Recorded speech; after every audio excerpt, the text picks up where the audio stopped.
Vamos então falar sobre a paternalidade e vamos relacionar a paternalidade humana com a paternalidade divina. Porque, como vamos ver daqui a pouco, a paternalidade humana, ela recebe a sua inspiração na paternalidade divina. Ela emana da paternalidade divina. Ok? Algumas observações introdutórias que nos vão guiar depois. São 5. A paternalidade de Cristo, por exemplo, não foi circunstancial. O papel de mãe na vida de Jesus foi circunstancial. Não sei se já pensaram nisso. Jesus teve uma mãe em determinado tempo. Não é? E depois, quando faleceu, deixou de ter mãe. Certo? Eu sei que em alguns círculos se pensa que Jesus ainda tem mãe. Mas não é o que a Bíblia diz. Mas Jesus tem pai. Até hoje. Deus Pai é Pai de Cristo. Então a relação de filiação de Jesus com o Pai, ela mantém-se e manter-se-á sempre. Na relação da Trindade, Deus Pai é o Pai do Filho. E tem sido assim sempre e vai ser assim sempre. Ok? Então a relação de paternidade, ela é uma relação com um grande impacto na vida humana. É um impacto que até certo ponto se pode explicar, psicologicamente, racionalmente, mas até certo ponto não se pode explicar. Porque realmente se relaciona com coisas espirituais, com leis e princípios espirituais. Segunda observação, é muito mais comum encontrar traumas, problemas de identidade, carências profundas na vida de pessoas, carências severas, resultantes da lacuna da relação com o pai, do que da lacuna da relação com a mãe. Isso tem sido a experiência de muita gente que aconselha, psicólogos, terapeutas, e tem sido também a minha experiência como pastor nas oportunidades em que eu tive ao longo da minha vida de aconselhar outras pessoas. É mais fácil identificar lacunas na vida de uma pessoa ao nível da identidade, ao nível, digamos, da autoestima, ao nível das carências resultantes do impacto que a relação com o pai teve na vida dessa pessoa, do que outra coisa. Ok? Portanto, terceira observação, sendo um papel com conotações espirituais, os atos de obediência ou de desobediência de um pai para com Deus podem refletir problemas sérios para as futuras gerações. Os atos de obediência ou de desobediência de um pai para com Deus podem manifestar para as próximas gerações problemas muito graves e muito sérios. Basta pensar, por exemplo, na vida de Davi. E tudo o que Davi fez. Obviamente que Deus o perdoou muitos dos pecados que ele cometeu, mas eles deixaram consequências que acompanharam os seus filhos nas gerações seguintes. Davi cometeu o pecado da promiscuidade sexual, foi adúltero. E é interessante que o seu filho Absalão cometeu um pecado semelhante. É interessante também que Salomão, diz o texto bíblico, foi um grande adúltero porque teve mais de 1000 mulheres. E, inclusive, Salomão perdeu a sua fé em Deus como um Deus único, ou seja, abraçou outros deuses por influência dessas várias mulheres que ele teve. Então, quando um pai é desobediente a Deus pela posição que ele tem na vida humana, ele abre realmente portas para consequências muito grandes. Ok? A maneira como sentimos e percepcionamos a paternidade de Deus pode influenciar a maneira como percepcionamos e sentimos a paternidade humana e vice-versa. A maneira como sentimos e percepcionamos a paternidade humana pode também influenciar a maneira como sentimos e percepcionamos a paternidade divina. O que é que isto quer dizer?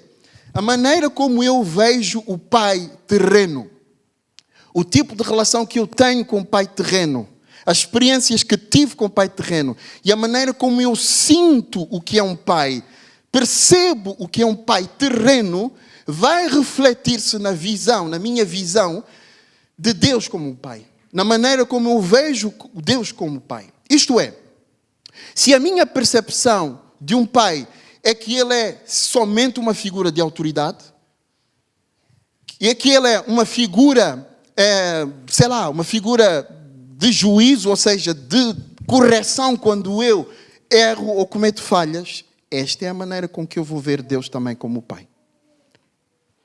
Por outro lado, se eu vejo Deus Pai de uma determinada maneira, isso também vai se refletir na maneira como eu vejo os pais humanos e sinto os pais humanos. É muito interessante a correlação entre essas duas realidades. Por isso, é muito legítimo que quando estamos a procurar a razão dos traumas e das inseguranças e das carências emocionais que vivemos no presente, é muito legítimo e normal ir para trás e procurar saber como foi a nossa relação com o nosso pai. Como é a nossa relação com o nosso pai? Como nós nos sentimos em relação ao nosso pai? É muito importante fazer esta procura. Porque, como eu disse há pouco, muitas vezes, em sessões de aconselhamento, nós vamos perceber que a relação com o pai teve um impacto emocional que está a causar determinados problemas que a pessoa está a viver no presente. E sabem, eu acho que isto não é uma realidade só para quem vive um problema psicológico particular. A maioria das pessoas tem em alguma área da sua vida algum reflexo emocional daquilo que foi a relação com o seu pai. Ou comportamental. Ou seja, age de uma maneira que reflete a maneira como o seu pai agia com ele ou com eles na família também. Por isso, volto a dizer, é muito importante, isto não estou a dizer que nós devemos viver presos ao passado, mas estou a dizer que para conseguirmos identificar o porquê de muitas coisas que vivemos nas emoções e no nosso comportamento, na nossa forma de agir, seja homem, seja mulher, é muito importante ir à relação de paternidade e procurar ali como é que foi a minha relação com o meu pai. Quem foi o meu pai? Que tipo de pai ele foi para mim? Quais foram as minhas expectativas em relação ao meu pai que foram desfraudadas? Qual é a minha relação com Deus como pai? Como é que eu vejo Deus como pai? Porque estas relações que nós pensamos no dia a dia, que não têm impacto nenhum, são coisas que não têm muita importância, estão silenciosamente a impactar muito as nossas vidas, sem que nós nos apercebamos disso.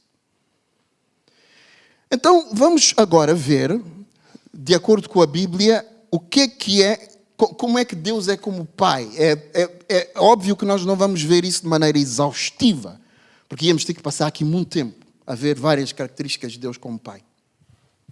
Mas eu escolhi 3 que eu acho que são essenciais. Não é? E isso vai nos mostrar como é que um pai deve ser. Porque quem é que é pai por excelência? Eu não conheço nenhum ser humano que é pai por excelência, que é excelente ao ser pai. Não conheço. Todos têm lacunas e falhas. Portanto, se queremos perceber o que é o modelo de um pai, qual deveria ser a referência de um pai, temos que olhar para o pai dos pais, que é o pai mais perfeito de todos os pais, que é o primeiro pai que houve no universo, que é a essência da paternidade, que é o próprio Deus. Temos que olhar para ele. Ok?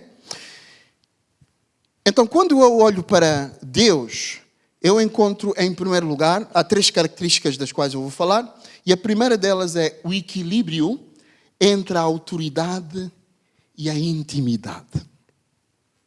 O equilíbrio entre a autoridade e a intimidade.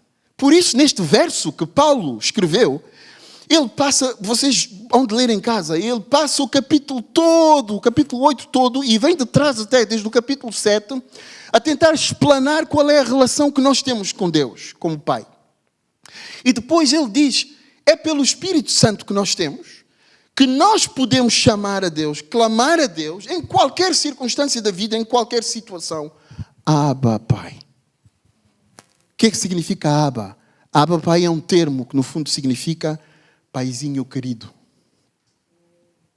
O Criador do universo, o Senhor de todas as coisas, que fez tudo o que há, todas as coisas visíveis e invisíveis. Ele é tão grande, Ele é tão poderoso, Ele é tão santo, Ele é tão perfeito e tem todos aqueles atributos de perfeição que nós costumamos dar a Deus. Mas é Ele que nós podemos tratar. Podemos, porque o Espírito Santo está em nós e torna-nos filhos dele, nós podemos tratá-lo por Abba, Pai. Paizinho querido. Não apenas como Senhor, Rei, Deus, como se Ele fosse só um chefe, uma figura de comando, de liderança, de orientação, como se fosse uma pessoa que está distante de nós e só se preocupa em ditar coisas na nossa vida. Olha, faz isso, faz aquilo, isto está certo, isto está errado. Porque há pessoas que veem a paternidade assim, que acham que um pai é só alguém para dar orientações e diretrizes aos seus filhos. Olha, isto está certo, isto está errado, não faças isso, não faças aquilo. Quando o filho erra, vem a martelada em cima, vem o castigo, vem a punição. Ele só é figura de autoridade na vida dos filhos. Ele não é amigo íntimo dos filhos. Os filhos não podem olhar para ele e dizer, Abba, Pai, Paizinho querido.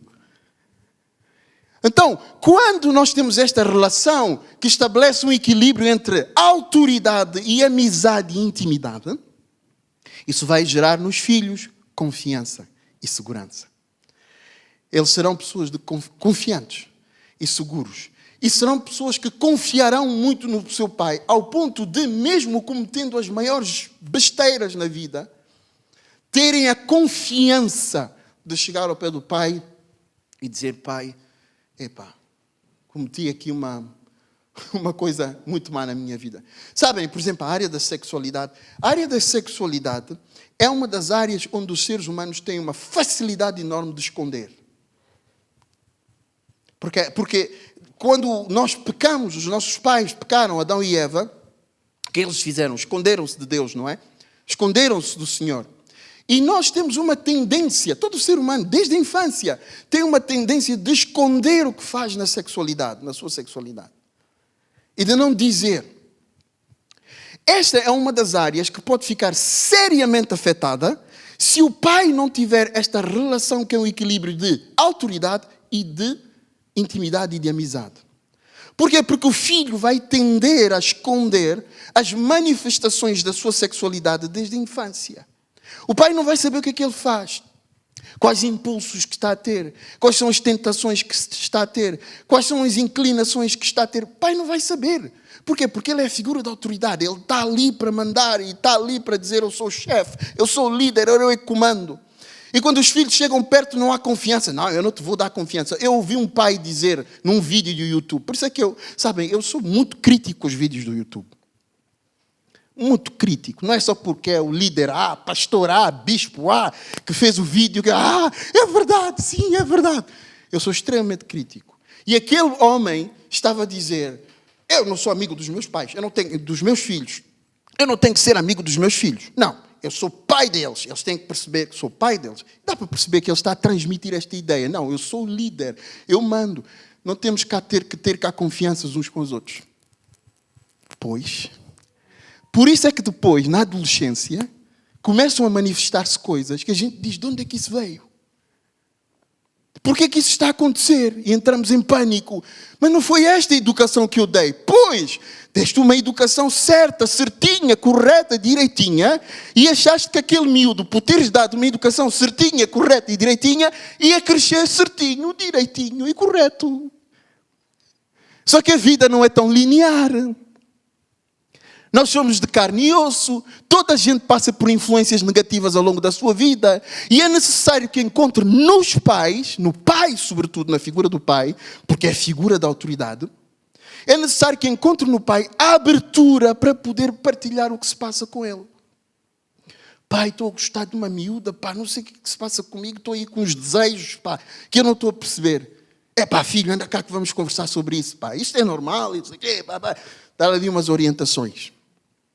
O sexo, por exemplo, em muitas famílias evangélicas é um assunto tabu. Não se fala, não se toca. E acham que os filhos vão viver ignorando esta área. Não, eles vão cometer pecados nesta área. Porque é normal. Então é preciso haver este equilíbrio entre a autoridade e a intimidade. Ok? Porque senão os filhos crescem seguros, sem confiança. E sabem o que é que vai acontecer? O que tu não dás, eles vão procurar no outro lado. Eles vão procurar outras pessoas com quem eles podem ser, que podem ser seus confidentes. Eles vão procurar outras pessoas para partilhar estas coisas das suas vidas. Eles vão procurar outros. E talvez esses outros não sejam a melhor influência para as suas vidas. Equilíbrio entre autoridade e intimidade. O pai também deve ser percebido como autoridade. O pai também deve ser percebido como autoridade. O outro extremo disso é também ouço dizer muito em relação a Deus. Deus é meu amigo. Senhor é meu amigo. É o meu melhor amigo. Como é que isso depois se reflete na vida da pessoa? Ela faz o que quer. Vive como quer. Como alguém que não tem uma autoridade na sua vida. Da liberdade, transforma a liberdade em libertinagem, faz o que quiser fazer, porque sabe que depois vai poder apelar à sua consciência e dizer: Deus é meu amigo, Deus é gracioso, é meu amigo, é meu íntimo.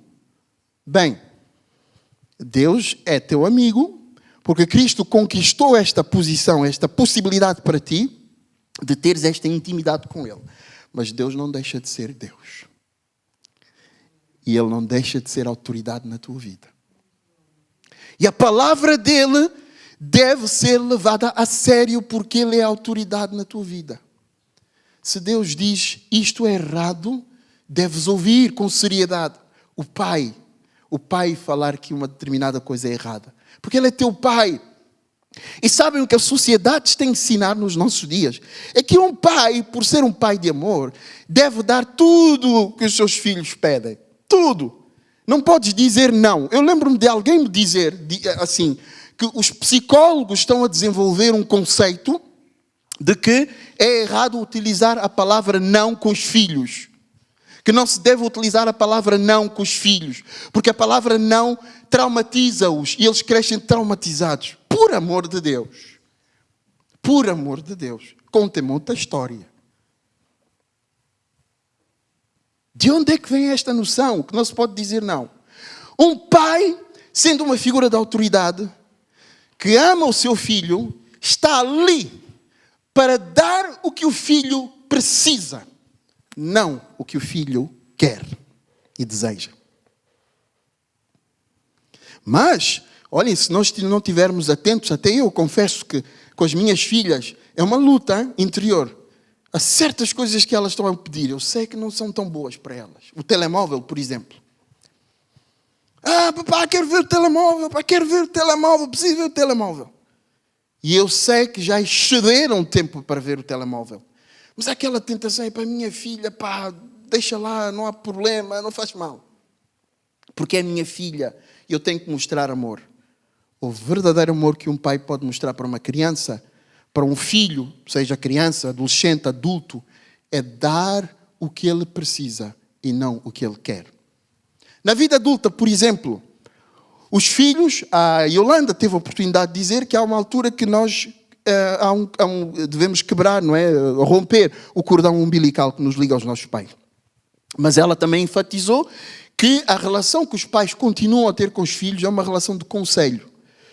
Ou seja, os filhos podem buscar nos seus pais conselho. E quando os filhos buscam nos seus pais conselho, um pai, à imagem de Deus, que reflete quem Deus é como pai, um pai aconselha aquilo que é certo e não aquilo que o filho quer ouvir e precisa de ouvir. Sabem que eu já tenho 41 anos, estou a caminhar para a velhice, ainda não cheguei lá. Lentamente vou caminhando para a velhice. Por isso há alguns cabelos brancos já na minha cabeça a aparecer. Mas mesmo estando a caminhar para a velhice, eu, graças a Deus, tenho um pai que é mais velho ainda do que eu. Ele também é pastor, por acaso. E é um pastor com quase 40 anos de experiência de ministério pastoral. Eu acho que é lógico eu querer aprender com ele do que ele querer aprender comigo. Então, eu, ainda hoje, para fazer uma decisão importante na minha vida, eu vou falar com o meu pai. Não vou falar com o meu pai no sentido de ele fazer a decisão por mim. Vou falar com ele no sentido de ouvir um velho sábio e ver se eu consigo tirar daqui algum sumo para a minha vida. Vou lá e pai, estou aqui a pensar fazer isto, o que é que eu devia fazer? E sabem o que é que eu sei uma coisa do meu pai, o senhor Menten, te ama Marques, eu sei uma coisa com toda a certeza, ele vai dizer-me o que é certo. Isso eu sei. Por isso às vezes até vou assim com um certo temor. Se calhar o meu pai não vai aprovar. Mas vale a pena. Eu lembro-me que quando eu era jovem, e numa fase já mais ou menos crucial da minha vida, tinha 24 anos talvez, eu estava a entrar numa relação amorosa pouco saudável. Aquilo foi avançando, e o meu pai foi vendo de longe, foi vendo de longe. E eu só me lembro que um dia ele disse-me assim, ele não fez grandes discursos. O meu pai não é de grande discurso, é de dizer uma coisa reta, uma vez. Se tu quiseres, captas, se não quiseres, não captas. E eu lembro dele dizer, Marques, cuidado para que esta relação não se transforme numa corda no teu pescoço. Foi só isso que ele disse. Cuidado para que esta relação não se transforme numa corda no teu pescoço. Eu fui para o meu quarto, pensei. Eu disse, não, isto não está certo. Não está certo eu continuar esta relação. Pela maneira como ela se estava a desenvolver. Então o pai é esta figura. Bem, vamos avançar, não é? Eu tenho sempre contra mim o tempo, e eu tenho que gerir bem o tempo. O pai, segunda característica, um pai como Deus Pai, é um pai sempre presente. Nós lemos em Hebreus 13:5, numa parte também em que Hebreus está a falar sobre a nossa relação com Deus, a relação nova que nós temos com o Senhor. Ele diz, nunca te deixarei, que é uma promessa que Deus dá, nunca te deixarei, jamais te desampararei. Nunca te deixarei, jamais te desampararei. Um pai deve ser alguém que está sempre presente. Isto é, deve acompanhar as diferentes fases dos seus filhos. Estar com eles em todas as circunstâncias, nas mais boas, menos boas, e nos momentos mais difíceis, inclusive nos momentos em que cometem erros. O pai tem que estar lá. Um bom pai é assim. Mas sabem o que é que acontece na nossa sociedade? Os pais estão a valorizar mais a entrega de outras coisas, achando que estas coisas podem substituir a sua presença. E quando estou a falar de presença aqui, não é só presença física, de estar fisicamente próximo, mas é a presença de intencionalmente querer acompanhar todas as etapas dos nossos filhos. Sobretudo na fase mais elementar, onde se define a identidade, onde se define os valores, onde se define o caráter que dizem que vai aí até, mais ou menos até a adolescência, porque parece que depois da adolescência não há nada mais que se pode construir neste sentido. Pouco se pode construir neste sentido. Depois da adolescência já semeamos tudo o que há para semear. Eu lembro-me perfeitamente de o nosso querido irmão Otto, e se ele ouvir esta mensagem no YouTube, ele vai se lembrar. O pastor que já foi pastor aqui na nossa igreja. O Otto uma vez me disse, quando a Eliana estava para nascer, por acaso parecia um profeta, porque estávamos no carro e ele despediu-se de mim e disse, Até depois, pai. E eu assim, por que o Otto disse isso? Até depois, pai. E depois eu disse assim para o Otto, pois é, acho que a nossa filha está quase a nascer. E eu e ela fiz assim uma exclamação de alegria, sei lá, de expectativa. Eu e ela vamos ser bons amigos. E o Otto olhou para mim com uma cara séria. Foi das poucas vezes que ele foi muito sério comigo. Ele olhou para mim e ele diz, Marcos, não penses que isso vai cair do céu. Se queres ser cúmplice da tua filha, vais ter que plantar isso desde o dia 1. Se tu não plantares isto não vai acontecer. Não vai acontecer só por causa da relação biológica que vocês têm. Só por seres biologicamente pai dela, não é por isso que ela vai ser cúmplice de ti, ou leal a ti. Tu tens que construir isso, porque senão isso não vai acontecer. E já tenho visto muita gente, no meu pouco tempo de vida, que depois da velhice é que quer criar cumplicidade com os filhos. E a cumplicidade teima em não vir. É difícil vir. Não acontece. Porque só depois na velhice é que quer convidar o filho para tomar um café, para falarem da vida. Ele passou a vida inteira longe, trabalhando, procurando dinheiro, mandando presentes pelo correio, achando que é assim que se ama uma criança. E já na velhice quer sentar com o filho para falarem sobre como correu o dia do filho. E o filho não. Eu lembro de uma senhora dizer, eu já não tenho esta confiança. Eu não tenho esta confiança que o meu pai quer. Ele quer criar esta confiança comigo que já não existe. Os pais têm que investir. E sabem, tudo o que nós queremos investir na vida de alguém é uma escolha a competir com outras escolhas. Ninguém pense que isto vai ser fácil. Estas coisas que a Bíblia diz não é para que vão se realizar de forma linear num mundo cor-de-rosa. Elas são extremamente difíceis porque há outras coisas a competir com estes valores. Nomeadamente a carreira, nomeadamente o ganhar muito dinheiro, nomeadamente o ter muito dinheiro para que esta criança no futuro possa ter uma vida estável. E estás a matar a relação com esta criança para que ela, estás a fazer o inverso, para que ela um dia tenha estabilidade, mas ela não vai ter estabilidade. Até pode ter estabilidade económica, mas não vai ter as outras estabilidades que são essenciais na vida de um adulto. Não vai ter equilíbrio emocional, não vai ter maturidade emocional, não vai ter estrutura e caráter, não vai ter integridade. Vai ser uma criança ansiosa, um adulto ansioso. Vai ser um adulto que tende a fazer escolhas erradas. Porquê? Porque tu inverteste os valores. Escolheste o dinheiro para ele. Vou fazer uma escolha financeira para ele. Enquanto que o que ele precisava mais é da tua presença. Sabem, isto não é fácil até para mim. Eu sou um amante do ministério. Desde novo. E aqueles todos que me conhecem desde a adolescência sabem que sou um apaixonado pelo ministério. Eu, se pudesse, era só ministério. Mas até eu tenho que fazer uma escolha.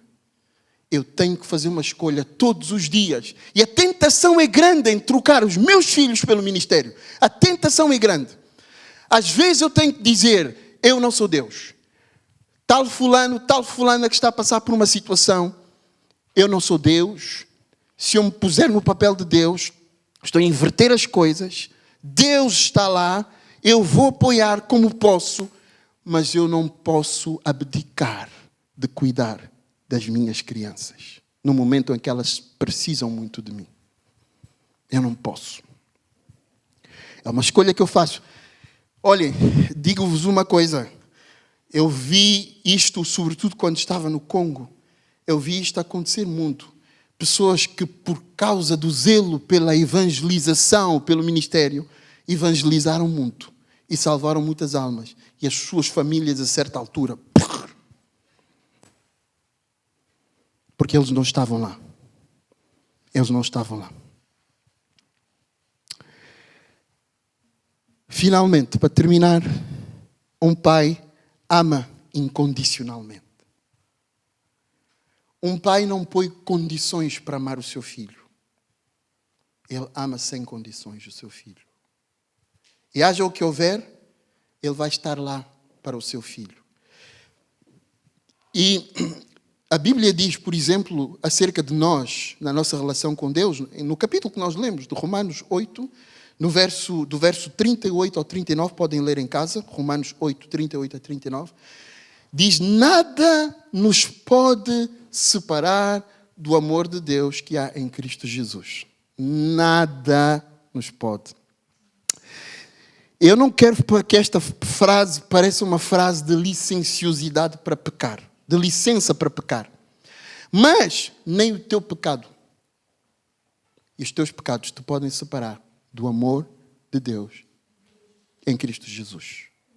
Por causa disso, é que pessoas têm sido como filho pródigo. Muita gente tem sido como filho pródigo. Faz burradas e afasta-se de Deus. E Deus não desiste dessas pessoas. Até que um dia Deus os traz de novo na comunhão com o Espírito Santo.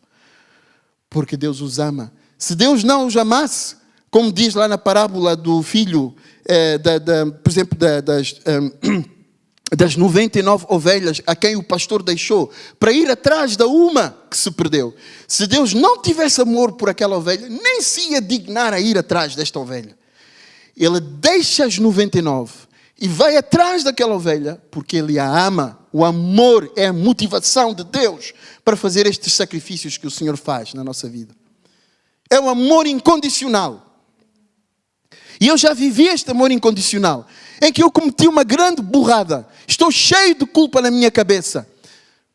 Dá vontade de sumir, de desaparecer, enterrar a minha cabeça debaixo da terra. Mas Deus me diz numa voz profunda: és meu filho ainda, eu te amo. Volta para mim. Volta para mim. Billy Graham viveu uma experiência parecida com a filha dele. Billy Graham, o evangelista que pregou para milhões de pessoas à volta de todo o mundo. Acho que poucos são os países que Billy Graham não visitou para pregar as boas novas. Billy Graham viu a sua filha decidir casar-se.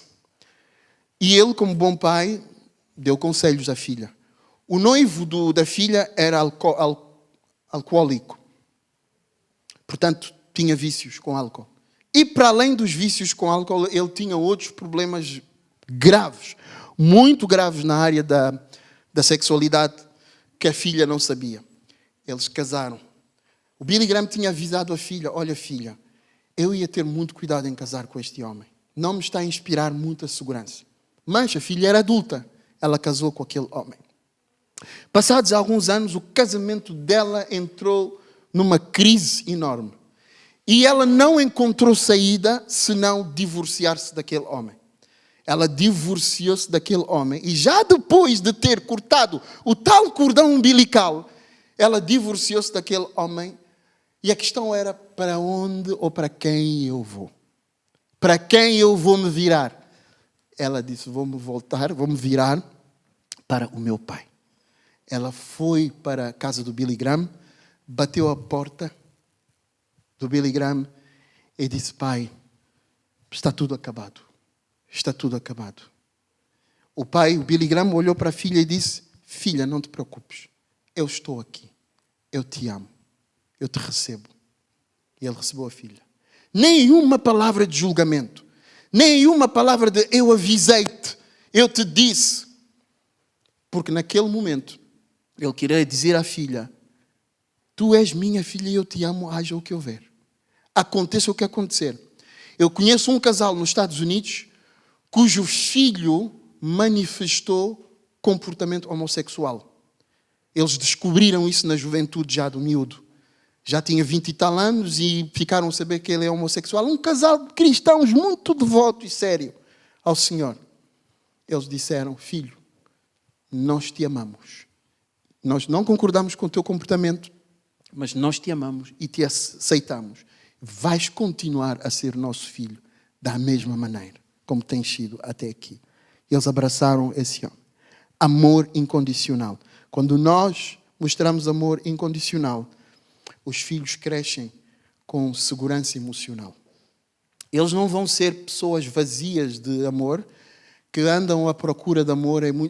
Vocês devem ter notado às vezes, se calhar na vossa própria vida ou na vida de outras pessoas, que às vezes as pessoas estão a procurar preencher alguma coisa. Vão de uma relação para outra. De uma relação para outra. O pastor Danilo, que ia estar aqui para pregar, ele disse num testemunho que ele deu, que eles trabalharam com um homem, aliás, eles souberam da história de um homem que andava de um relacionamento para outro, de um relacionamento para outro. Casava, desfazia o casamento e ia para outro casamento. Casava, desfazia outro casamento e ia para outro casamento.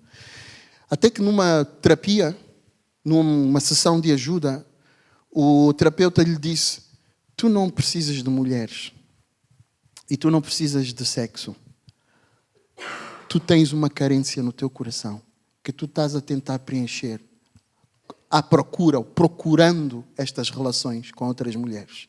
Este vazio que tu não preenches com nenhuma mulher, com nenhuma relação amorosa, é que te está a fazer ficar inquieto e procurar. Então, aquilo foi uma luz para esse homem, que depois, graças a Deus, foi curado e foi transformado. Portanto, nós devemos procurar estas questões. Tá bem? Deixo-vos um desafio para pensar. Talvez tu estás aqui hoje e tiveste um pai que foi muito parecido com este tipo de pai que nós vemos aqui. Glória a Deus. Levanta as mãos para o céu, se isso foi o caso. Louva a Deus por isso. Mas tu talvez és uma pessoa que teve um pai que não se encaixa neste tipo de pai. O meu conselho para ti é, primeiro, perdoa esse pai pelas suas lacunas. Porque ele foi, talvez, muito provavelmente, para a tua vida, aquilo que foram os seus pais ou o seu pai para a sua vida. Porque nós só damos aquilo que nos é dado. Nós transferimos aquilo que temos. Nós não damos aquilo que nós não temos. Provavelmente ele recebeu isso já dos seus pais. E ele só transferiu aquilo que ele sabia e aquilo que ele viveu e assimilou na sua vida. Perdoa a esse pai e segue em frente. Não continues a deixar a tua vida ser condicionada, estragada, por causa destas memórias negativas que tens em relação a esse pai que falhou. Perdoa-o definitivamente e decide seguir em frente. Tu tens a tua oportunidade, como mãe ou como pai, para fazer diferente. Esta é a tua hora, faz diferente. Perdoa o pai que não pôde fazer, não soube fazer de uma outra maneira. Se estás a identificar-te com estas lacunas que eu apresentei aqui, um vazio que parece que não dá para preencher, lacunas de identidade, de autoestima, inseguranças inexplicáveis, eu te aconselho vivamente, procura ajuda. Nós temos uma mentalidade no mundo evangélico cristão, que está completamente contra o evangelho, de que quem procura ajuda é fraco, é inferior espiritualmente. Não! Quem procura ajuda é forte espiritualmente. Porque é isso que a Bíblia recomenda, que devemos ser humildes. Então está a ser humilde em procurar ajuda. É uma pessoa exemplar, é uma pessoa madura. A imatura é aquela que sabe que está a morrer no seu interior e que teima em dizer: eu sou maduro, eu vou conseguir sozinho. Eu sou maduro, eu vou conseguir sozinho. Eu sou forte, vou conseguir sozinho. É diferente, é o contrário. Procura ajuda. Conselheiro, coach, terapeuta, pastor. Procura alguém para trabalhar estas áreas contigo. Porque é possível amadurecer estas áreas. É possível. Tu não estás condenado ou condenada a viver com lacunas emocionais. Se tu quiseres, com a ajuda do Espírito Santo e com a ajuda de alguém, tu podes superar estas lacunas. Tu podes ser mais maduro e mais equilibrado. Então estes são os encorajamentos que eu vos deixo nesta manhã, com este tema sobre a figura da paternalidade. E a minha esperança é que o Espírito Santo trabalhe nos corações de cada um de nós. Vamos ficar em oração. Pai Celeste, obrigado pela Tua palavra que é tão viva, e é tão atual, e é tão presente hoje. E Tu, Senhor, Tu queres que sejamos prósperos na nossa vida emocional, na nossa vida relacional, na nossa relação contigo. Tu queres que sejamos prósperos. Senhor, liberta-nos de todas as falsas verdades que carregamos na nossa mente, que nos impedem de crescer nestas áreas de que falei hoje.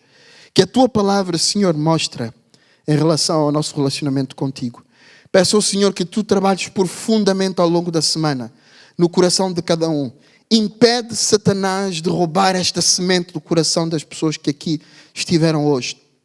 Impede, Senhor, os espinhos da vida, os sofrimentos da vida e as perseguições e outros desafios tornarem esta palavra infrutífera. Eu te peço ao Senhor que ela produza fruto, porque Tu queres que nós demos muito fruto. Jesus disse, meu Pai é glorificado quando vocês dão muito fruto. Ajuda-nos a continuar a dar fruto para a honra e glória do Teu nome. No nome de Jesus, amém.